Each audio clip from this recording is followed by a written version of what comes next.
계약 전력 여러분들은 얼마나 알고 계십니까?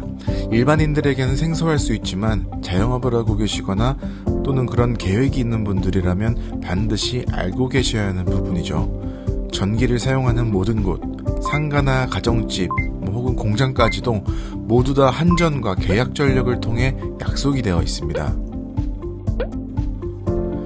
그렇다면 이 계약 전력은 무엇인가? 계약 전력은 한 달 동안 정해진 만큼의 전기를 쓰겠다는 공급자, 즉 한국전력공사와의 약속이라고 생각하시면 됩니다.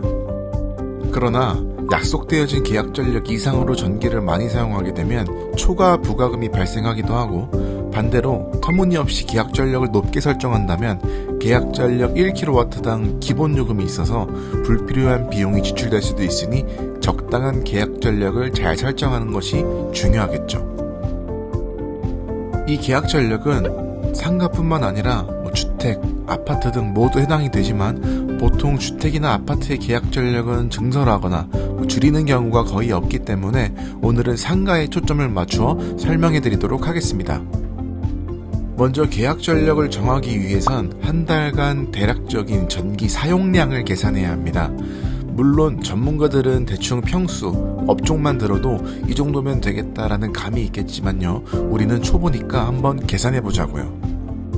전등, 에어컨, 냉장고, TV, 포스기 등등 전력을 사용하는 모든 제품의 소비 전력이 얼마인지를 먼저 파악하고 한 달간의 소비 전력량을 계산해 볼 겁니다. 쉽게 말씀드리면 소비 전력은 어떤 제품이 전기를 소비하는 능력이라고 생각하시면 됩니다.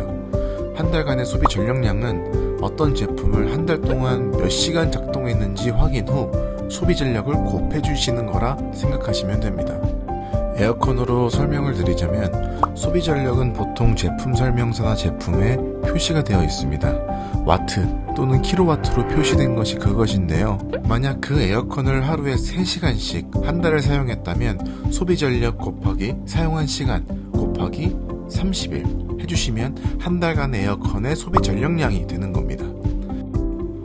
실제로 에어컨 뒷면이나 혹은 옆면 또는 설명서를 보시면 소비 전력이라고 이렇게 표기가 되어 있습니다.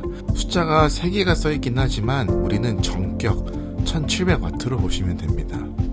그 다음 에어컨, 이 에어컨은 역시나 소비 전력이 2000W 또는 이렇게 월간 표준 소비 전력량이라고 표시가 되어 있는 경우도 있는데, 이 표시는 7.2시간을 기준으로 산출되었다고 하니까 소비 전력량을 다시 7.2로 나눠서 하루에 사용하는 시간만큼 곱해주시면 됩니다.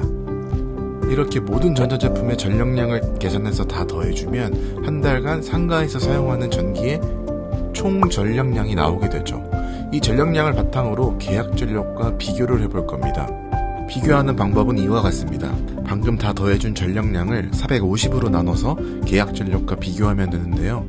450으로 나누는 이유는 일반용 저압을 이용하는 상가의 경우 계약 전력을 통한 사용량 계산식이 계약 전력 곱하기 15시간 곱하기 30일이기 때문입니다.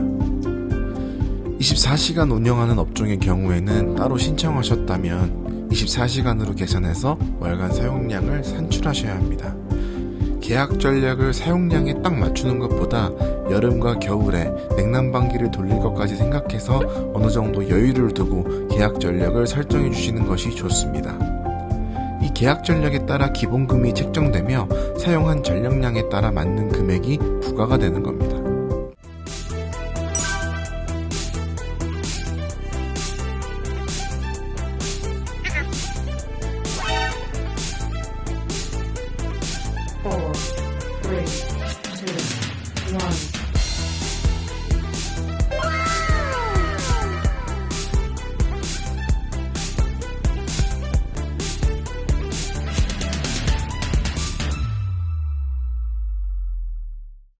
그러나 모든 상가가 이런 것은 또 아닙니다. 계약 전력이 20kW를 넘는 상가의 경우에는 계약 전력으로 요금을 계산하는 것이 아니라 피크 전력, 즉 최대 수요 전력이라는 것을 기반으로 계산하게 됩니다. 최대 수요 전력은 순간적으로 많은 기계를 사용함으로써 가장 높은 전력을 소비한 값을 말하는 건데요. 계약 전력이 20kW 이상 되는 상가의 경우에는 피크 전력을 기준으로 초과금에 대해서 벌금을 부과하게 됩니다. 예를 들어 계약 전력이 20kW일 때 총 사용할 수 있는 양은 9000kWh인데 비해 7000kWh를 사용했다고 하면 이상은 없어 보이지만 출근해서 에어컨, 커피 머신 등 여러 개를 동시에 가동시켜서 피크 전력이 높게 나와 20kW 이상으로 나오게 된다면 그거에 맞춰서 부가금을 내야 되고, 측정된 피크 전력 이상으로 계약 전력을 맞추라는 한전에서 경고장을 보내기도 합니다. 이를 방지하기 위해 되도록이면 에어컨, 커피 머신 등등 가동할 때 전기를 많이 쓰는 장비들은 순차적으로 전원을 켜거나 나누어서 전기 제품을 사용하는 것이 전기세도 아낄 수 있는 좋은 사용법이라고 볼 수 있겠습니다. 그렇다면 이 계약 전력과 관련된 오해를 한번 이야기해 볼까 해요. 계약 전력이 부족하면 차단기가 떨어진다? 그렇지 않습니다. 계약 전력을 넘어서서 사용했다면 횟수에 따라 초과세가 붙을 뿐 차단기가 떨어지지는 않습니다.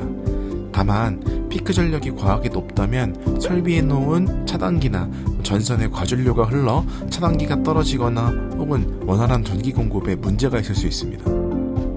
계약 전력은 높을수록 좋다? 그것도 아닙니다.